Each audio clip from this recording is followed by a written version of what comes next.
جی ناظرین، تو اس وقت ہمارے ساتھ تحصیل میئر درابن کلان سردار احسان اللہ خان صاحب میاں خیل موجود ہیں، تو ان سے جانتے ہیں کہ وہ اس صورتحال پر کیا کہیں گے، کیونکہ وہ چوتھا پانچواں دن یہاں پر موجود ہیں، لوگوں کے ساتھ ہیں، ان کے دکھ درد میں شریک ہو رہے ہیں۔ سر بہت شکریہ، اور سر یہ بتائیں کہ اس صورتحال میں اب کیا کہیں گے؟ یہ جو مشکلات ہیں، ہمارا علاقہ داماد مصیبت میں گھرا ہوا ہے، مسائل کا شکار ہے۔ بسم اللہ الرحمن الرحیم۔ یہ ایک اللہ کی طرف سے آزمائش ہے، کوئی ایک فرد واحد، کوئی ایک ادارہ اس کو کنٹرول نہیں کر سکتا، یہ اللہ کی طرف سے آزمائش ہے۔ ہاں، ہم اپنی کوششوں سے، کاوشوں سے لوگوں کی تکلیف کو کم ضرور کر سکتے ہیں، اور پچھلے جب سے پہلے بارش ہوئی ہے، سیلابی صورتحال بنی ہوئی، اس کے بعد باقاعدہ سیلابی ریلیں جب داخل ہوئے ہیں تحصیل درابن میں تب سے لے کر آج تک علاقے میں ہی موجود ہوں، اور میری یہی کوشش ہے کہ جتنے روڈ اب تک خراب ہو چکے ان کو پہلے بحال کیا جائے، تاکہ لوگوں کی آمد و رفت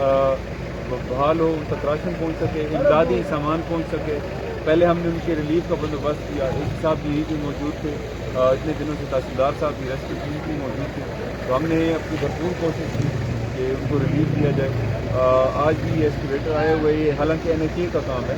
روڈ بنانا، تو لیکن یہ کتنے دنوں سے روڈ بند تھا، تو یہ میں نے بیسیکلی میں مشین لایا تھا صبح، میں نے کہا کوہاوڑ کا روڈ بنائیں گے، بڑا متاثر ہوا ہوا،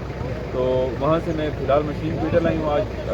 اب یہ مین شاہراہ یہ اوپن ہو جائے تو جائیں گے، انشاءاللہ کوہاوڑ کا راستہ بنائیں گے۔ اس میں یہ ہے کہ یا پچھلے 4-5 دنوں سے وہاں پر موجود ہے، شہر میں لوگوں کے ساتھ ان کے دکھ درد میں بھی شامل ہو رہے ہیں، تو سر ہمارے MLA کی یہ صاحب نظر نہیں آ رہا ہے، جب ایک تحصیل میں اتنا کچھ کر سکتا ہے اور اگر کوئی بات نہیں کر سکتے تو وہ لوگوں کے ساتھ موجود ہے، ان کے دکھ درد میں شامل ہو رہا ہے، لیکن جن کے پاس اختیارات ہیں، جو کہ پلک چھپکتے ہی سب کچھ کر سکتے ہیں، وہ کیوں نہیں کرتے؟ بات ایسے ہے کہ تنقید اس ٹائم پہ میں چاہتا ہوں کہ یہ وہ ٹائم ہے دکھ درد کا کہ بلا کسی سیاسی رنگ، نسل، مذہب ہم ایک دوسرے کے شانہ بشانہ کھڑے ہوں۔ تنقید نہیں کروں گا ان پہ، ان کو مشورہ ضرور دوں گا، ان سے ریکویسٹ کروں گا کہ آپ کو بھی ان لوگوں نے ووٹ دیے ہیں، مہربانی کر کے ادھر آئیں۔ اس میں یہ ہے کہ ادھر جو لوگ ہیں، جو کہ دیہات ہیں نا، شہر میں درابن کلان شہر میں تو پھر بھی حالات بہتر ہیں، لیکن جو دیہات ہیں، جو مضافات ہیں، وہاں پر لوگ بہت مشکلات کا شکار ہیں، تو اس پر آپ کیا کہیں گے؟ اور وہاں ادھر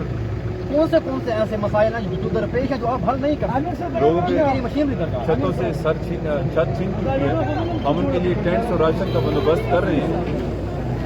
بیسیکلی ان کو چاہیے کہ اس وقت ٹینٹس اور خوراک ان کو چاہیے، میڈیکل ریلیف چاہیے ان کو۔ میں نے جی خان کے لیے میرا جن سے رابطہ ہو سکتا تھا مخیر حضرات، ان سے خود بھی ریکویسٹ کی